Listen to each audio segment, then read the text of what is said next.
আরে মজা শেষ তো আগে বলে ফেললে। ক্লু দাও, আরো ক্লু দাও। তার 2টা সন্তান এবং 2টা ওয়াইফ। বড় পর্দায় আফরান নিশোর অফিস একটা ছিল আলোড়ন তোলা। 2023 সালে সুরঙ্গ দিয়ে বাজিমাত করেছিলেন তিনি, কিন্তু এই সাফল্যের মাঝেই ঢেউ তোলে তার কিছু মন্তব্য। শাকিব খানকে ইঙ্গিত করে সোকল হিরো বলার পাশাপাশি ব্যক্তি জীবন নিয়েও করেছিলেন কটাক্ষ, যা শাকিব ভক্তদের একাংশের চোখে ছিল স্পষ্ট অসম্মান।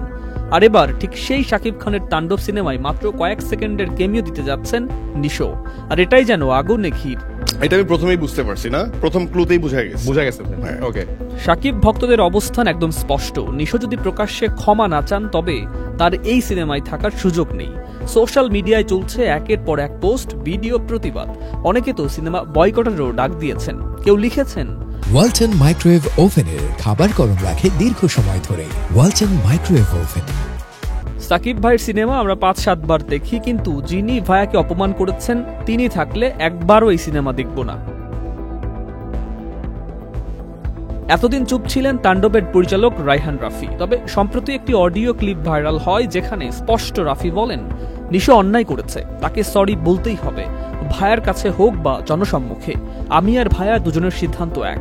আমি তো এতটাও বোকা না যে যা খুশি তাই করব। যদি নিশো ক্ষমা চান, শাকিব খান চাইলে কাজ হবে, না চাইলে হবে না। তাকে সরি বলতে হবে, সেটা জনসম্মুখে হোক আর ভাইয়ার কাছে হোক। এটা নিয়ে আমার এবং ভাইয়ার কারোর মধ্যে দ্বিমত নাই, মানে এটা নিয়ে কোনো দ্বিমত নাই। কিছু সরি বললে কাজ করবে, শাকিব খান যদি চায় তাহলে হবে, শাকিব খান যদি না চায় হবে না। এটা শাকিব খানের সিনেমা। এখন প্রশ্ন একটাই, নিশো কি প্রকাশ্যে ক্ষমা চাইবেন, নাকি তাণ্ডব থেকে তার নাম চিরতরে মুছে যাবে?